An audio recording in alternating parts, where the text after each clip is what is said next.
मोदी जी अपने लिए वोट नहीं, अमित शाह जी को प्रधानमंत्री बनाने के लिए वोट मांग रहे हैं। अगर ये लोग जीत गए तो योगी आदित्यनाथ जी को 2 से 3 महीने के अंदर उत्तर प्रदेश के सीएम पद से हटा दिया जाएगा।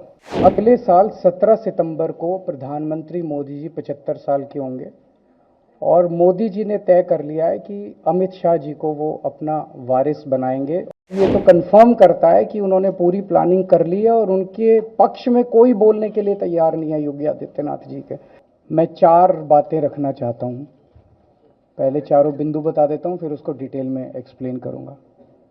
पहला ये कि ये चुनाव भारतीय जनता पार्टी मोदी जी अपने लिए वोट नहीं, अमित शाह जी को प्रधानमंत्री बनाने के लिए वोट मांग रहे हैं। दूसरी बात, योगी आदित्यनाथ जी को अगर ये लोग जीत गए तो योगी आदित्यनाथ जी को 2 से 3 महीने के अंदर उत्तर प्रदेश के सीएम पद से हटा दिया जाएगा। नंबर 3, इन लोगों की पूरी तैयारी है, अगर ये लोग जीत गए तो संविधान को बदल के SC ST और OBC का रिजर्वेशन खत्म कर दिया जाएगा।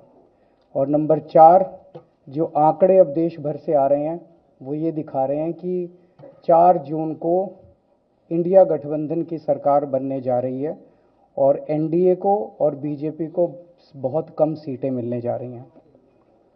अब मैं अपने सबसे पहले पॉइंट पे आता हूँ। जब 2014 में प्रधानमंत्री बने थे नरेंद्र मोदी जी, तो उन्होंने खुद एक रूल बनाया था कि भारतीय जनता पार्टी के अंदर और उनकी सरकारों में 75 वर्ष से ऊपर कोई भी व्यक्ति होगा तो उसको संगठन में और सरकार में किसी भी पद पे नहीं रखा जाएगा, उसको रिटायर कर दिया जाएगा। और उसका सबसे पहले उस रूल के तहत आडवाणी जी को और मुरली मनोहर जोशी जी को रिटायर किया गया था। और उसके बाद तमाम यशवंत सिन्हा जी, सुमित्रा महाजन जी, कई लोगों को यहाँ टिकट नहीं मिली।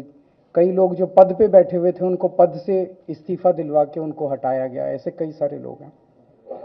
तो अब अगले साल 17 सितंबर को प्रधानमंत्री मोदी जी 75 साल के होंगे और मोदी जी ने तय कर लिया है कि अमित शाह जी को वो अपना वारिस बनाएंगे और अमित शाह जी अगले साल 17 सितंबर को देश के प्रधानमंत्री बनाने का उन्होंने तय किया है मोदी जी ने।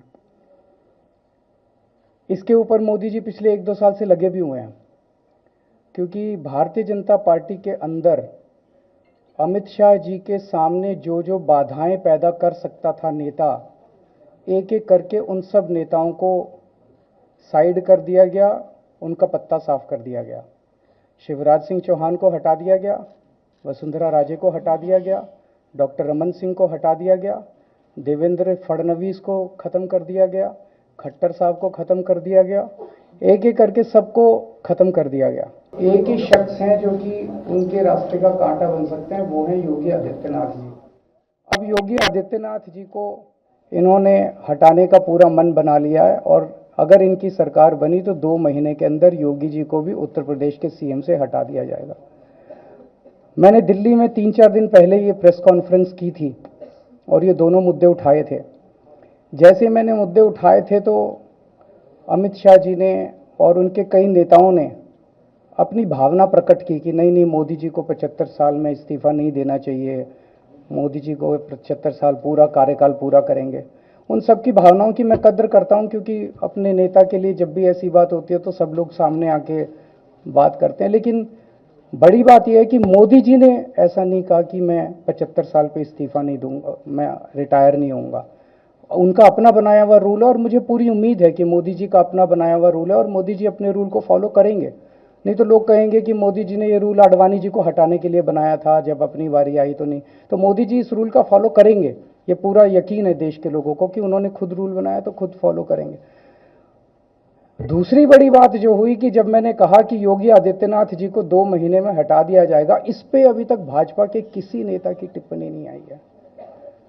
4 दिन हो गए। इसका मतलब ये तो कंफर्म करता है कि उन्होंने पूरी प्लानिंग कर ली है और उनके पक्ष में कोई बोलने के लिए तैयार नहीं है योगी आदित्यनाथ जी के। तो उनका हटना अब लगभग तय है कि योगी आदित्यनाथ जी को उत्तर प्रदेश के सीएम पद से हटाया जाएगा।